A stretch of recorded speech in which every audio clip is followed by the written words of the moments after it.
حضرت داتا گنج بخش رحمت اللہ علیہ کی آمد کے وقت لاہور میں راجپوت اور ارائیں قوموں کی اکثریت تھی۔ ایک خدا کو ماننے والا کوئی نہیں تھا۔ یہ سب لوگ بت پرست تھے۔ ذات کی تفریق کی وجہ سے قومیں ایک دوسرے کی دشمن تھیں۔ ہر قوم کے لوگ اپنی ذات کے مطابق پیشہ اختیار کرنے پر مجبور تھے۔ غریبوں کے لیے تعظیم کے دروازے بند تھے۔ وہ چاہتے ہوئے بھی اسے حاصل نہیں کر سکتے تھے۔ ان کے علاوہ براہمن سپاہی اور راجپوت سپاہی بھی یہاں آباد تھے۔ تاجر اور اہل فن بھی رہتے تھے، جن میں زرگر، عطار، تیرگر، منجم، مستری، عنبر فروش، قاضی، نجومی، جوگی، فلسفی، فالگیر لاہور شہر کے وسط میں رہائش پذیر تھے۔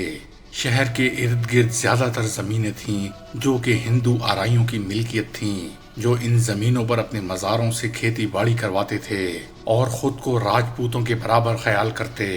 ذات کے حوالے سے البیرونی نے لکھا ہے کہ ہندوؤں کے ہاں انسانی حیثیت کے 4 درجے تھے: اول براہمن، دوم کھشتری، سوم ویش، چہارم شودر۔ براہمن کو سب سے اونچی ذات کا درجہ خیال کیا جاتا تھا اور اس کا درجہ سب سے زیادہ قرار دیا گیا تھا۔ باقی ایک دوسرے سے کم حیثیت کے درجے تھے۔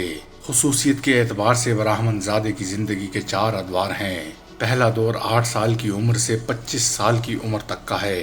اس میں براہمن زادے کے پاس بڑی عمر کے براہمن اکٹھے ہو کر آتے ہیں، اس کی کمر پر زنار باندھتے ہیں، گلے میں ایک جوڑا جنو پہناتے ہیں جو مضبوط دھاگے کی 9 تاروں سے بٹا ہوا ہوتا ہے، اور ایک تیسری تار کپڑے کی بنی ہوتی ہے جسے وہ بائیں کندھے پر رکھ کر دائیں بغل کے نیچے لے آتا ہے۔ اسے ایک لکڑی دی جاتی ہے جسے اٹھائے رکھتا ہے۔ ایک انگوٹھی جسے در کہا جاتا ہے اس کے داہنے ہاتھ کی چھوٹی انگلی میں پہنا دی جاتی ہے۔ اسے ایک تبرک اور مذہبی شے خیال کیا جاتا ہے۔ اس کے اتارنے کے بارے میں کوئی سخت احکام نہیں۔ جنو کے بارے میں یہ حکم ہے کہ اسے بدن سے کسی حالت میں بھی علیحدہ نہ کیا جائے۔ اگر ایسا کیا جائے گا تو روزہ اور صدقہ دیے بغیر اس گناہ کا کفارہ نہیں ہوگا۔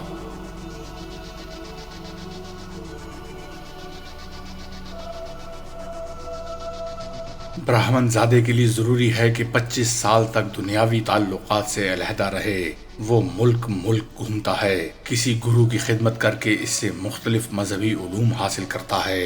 اس کے لیے یہ بھی ضروری ہے کہ دن میں 3 مرتبہ غسل کرے، صبح و شام دن کے دونوں وقت آگ کی قربانی دے اور اس کے بعد اپنے گرو کو سجدہ کرے۔ ایک دن روزہ رکھے، دوسرے دن افطار کرے، گوشت بالکل نہ کھائے، استاد کے گھر رہے اور وہاں رہتے ہوئے دن میں 5 گھروں سے بھیک مانگ کر لائے اور جو کچھ ملے اپنے استاد کو دے اور وہاں سے جو بچے گرو کی اجازت سے کھائے۔ قربانی کے لیے لکڑیاں آگ تک خود اکٹھا کر لائے۔ براہمن کے دوسرے دور میں جو کہ 25 سال سے 50 سال کے عرصے پر مشتمل ہے، اسے اجازت ہے کہ وہ شادی کرے، مگر شرط یہ ہے کہ اولاد پیدا کرنے کی غرض سے شادی کرے اور مہینے میں صرف 1 مرتبہ عورت کے پاس جائے۔ ازدواجی زندگی اختیار کرنے کے بعد ایک براہمن کے لیے لازم ہے کہ وہ صرف براہمنوں اور کھشتریوں کو تعلیم دے اور اس سے جو ملے اس سے گزر بسر کرے۔ اگر اخراجات کو پورا کرنے کے لیے کوئی اور کام کرنا چاہتا ہے تو صرف کپڑے اور سپاری کی تجارت کر سکتا ہے۔ مویشی پالنا، بیل رکھنا، جائیداد بنانا اور سود کھانا براہمن کے لیے حرام ہے۔ نیل رنگ اس کے بدن پر لگ جائے تو غسل واجب ہے۔ براہمن کی زندگی کا تیسرا دور 50 سال سے 75 سال کی عمر تک کا ہے۔ اس دور میں وہ گھر کو چھوڑ کر جنگلوں کی راہ لیتا ہے۔ اگر بیوی ساتھ نہ رہنا چاہے تو اسے اپنی اولاد کے حوالے کر کے اکیلا چلا جاتا ہے۔ کپڑے نہیں پہنتا، صرف اس قدر کے سطر پوشی ہو سکے۔ صرف پھل، ساگ پات اور اس کی جڑیں کھاتا ہے۔ اناج نہیں کھاتا، بغیر کسی کپڑے اور بستر کی زمین پر سوتا ہے۔ سر کے بال بڑھا لیتا ہے، تیل استعمال نہیں کرتا۔ براہمن کی زندگی کا آخری چوتھا حصہ جو آخر تک رہتا ہے، اس دور میں وہ سرخ رنگ کا کپڑا پہنتا ہے، ہاتھ میں ایک عصا رکھتا ہے، دل کو دوستی دشمنی سے خالی کر کے اور ذہن کو حرص و ہوس کی شہوت سے دور کرنے کی کوشش کرتا ہے اور بالکل تنہا رہتا ہے۔ براہمن کی زندگی کا تمام تر مقصد صدقہ لینا اور دینا ہے۔ کھشتریوں کے بارے میں یہ حکم ہے کہ وہ لکھنا پڑھنا سیکھ سکتے ہیں مگر دوسروں کو تعلیم نہیں دے سکتے۔ لوگوں پر حکمرانی کرنے اور جنگ کرنے کا بھی انہی کو حق حاصل ہے۔ ہر کھشتری جب 12 سال کی عمر کو پہنچے تو ایک فرد 3 دھاگے اور ایک فرد موٹے کپڑے جنو پہنے۔ ویش کا کام کھیتی باڑی کرنا، مویشیوں کی دیکھ بھال کرنا اور برہمنوں کی ضرورتیں پوری کرنا ہے۔ ہر ویش کو صرف 2 دھاگوں کی جنوں کی پہننے کی اجازت ہے۔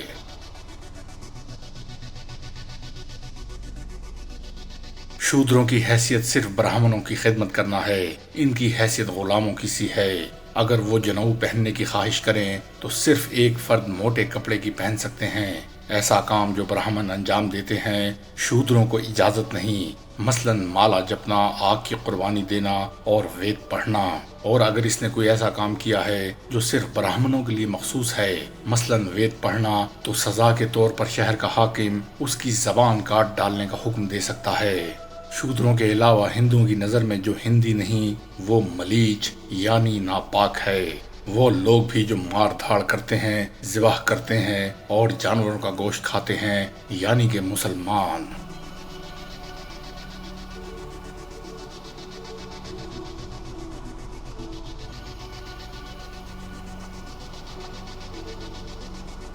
حضرت داتا صاحب علی ہجویری رحمت اللہ علیہ کی آمد سے پہلے لاہور میں ہندو دھرم اپنے عروج پر تھا۔ البیرونی لکھتا ہے کہ ان کے نکاحوں میں بھی بے حیائی اور بے شرمی کے تعلقات موجود ہیں۔ چنانچہ پنچھیرے سے کشمیر کے آس پاس کے علاقے تک جو سلسلہ کھو پھیلا ہوا ہے وہاں کے لوگوں میں مشہور ہے کہ چند بھائیوں کے درمیان اگر وہ حقیقی ہوں تو ایک عورت کا مشترک ہونا فرض ہے۔ ماضی قدیم میں ہندوؤں کے یہاں نکاح کے 2 طریقے اور بھی تھے۔ ان میں ایک یہ تھا کہ ان میں ایک شخص اپنی بیوی کو کسی بڑے خاندان میں اولاد پیدا کرنے کے لیے یہ حکم دیتا تھا کہ فلاں شخص کے پاس جائے اور اس سے ہم بستر ہو، اور پھر اس کا شوہر اس شوق میں کہ اس کا بچہ نجیب ہو حمل کے دنوں میں بیوی کے پاس نہیں جاتا تھا۔ اور ایک طریقہ یہ تھا کہ ایک شخص اپنی بیوی دوسرے شخص کو دیتا اور اس کی بیوی خود لے لیتا۔ اس طرح باہمی رضامندی سے بیویاں تبدیل کر لی جاتیں۔ ایک اور صورت یہ بھی تھی کہ چند آدمی ایک عورت کے پاس جاتے اور باری باری اس سے ہم بستر ہوتے، پھر جب حمل ٹھہر جاتا تو عورت یا تو خود اسے کسی مرد سے منسوب کر دیتی یا پھر اندازے سے پہچانا جاتا کہ وہ اولاد کس مرد کی ہو سکتی ہے۔ اس کے علاوہ نکاح کی صورت یہ بھی تھی کہ جو باپ یا بیٹے کی بیوہ سے کیا جاتا تھا، اس طریقے سے جو بیڑا پیدا ہوتا اسے مرنے والے کے نام سے موسوم کرتے اور اس کی نسل بڑھانے کا ذریعہ جانتے تھے۔ مذہب کے نام پر ہر قسم کی بے حیائی روا تھی۔ شہر میں ہندوؤں کے مندر تھے، ان مندروں میں پجاری رنگ رلیاں مناتے۔ لوگوں کی اخلاقی حالت نہایت خراب تھی۔ شراب، زنا اور دوسری برائیاں عام تھیں۔ عورتوں میں ستی کی رسم عام تھی۔ آداب الحرمین میں لکھا ہے کہ راجہ بزت نے اپنے زمانے میں سورج دیوتا کا مندر راوی کنارے بنوایا تھا۔ یہ بڑا مشہور اور قابل دید مندر تھا اور اس مندر میں سورج کی عبادت کی جاتی تھی۔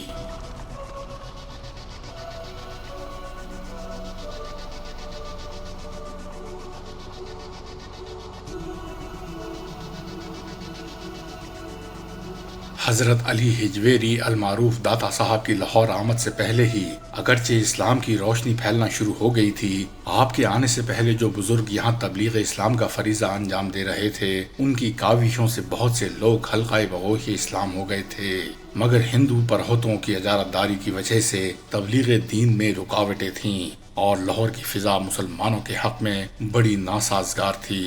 ان ناگفتہ بے حالات میں حضرت علی ہجویری کا لاہور تشریف لانا اور تبلیغ دین کا فریضہ انجام دینا جہاد بالسیف سے بڑا کارنامہ ہے۔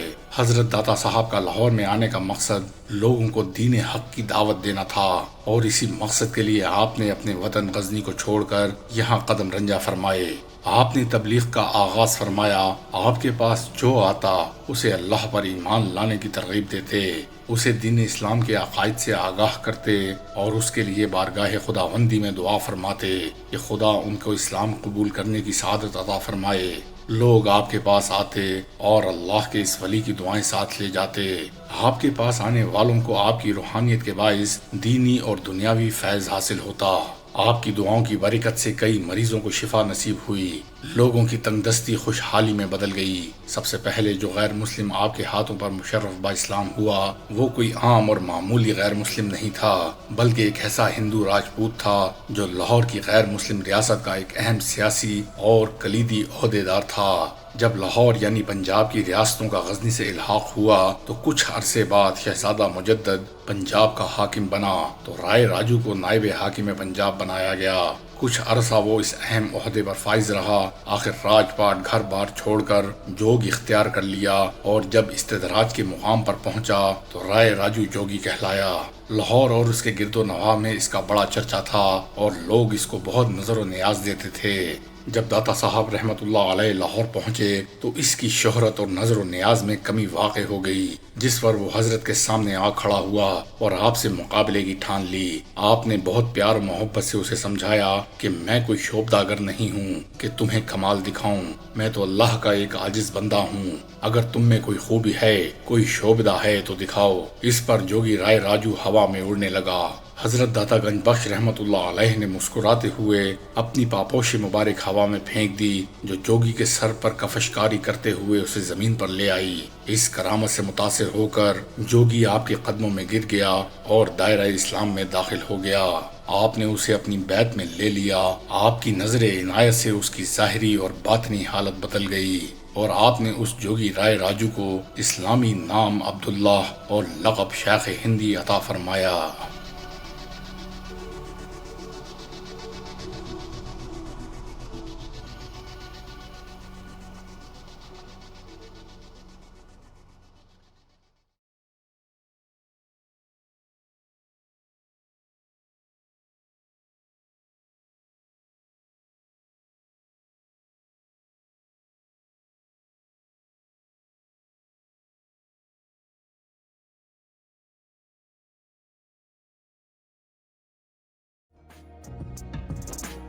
معزز ویورز اور سبسکرائبرز کو کتاب دوستی ناتمام کا سلام سلام سلام۔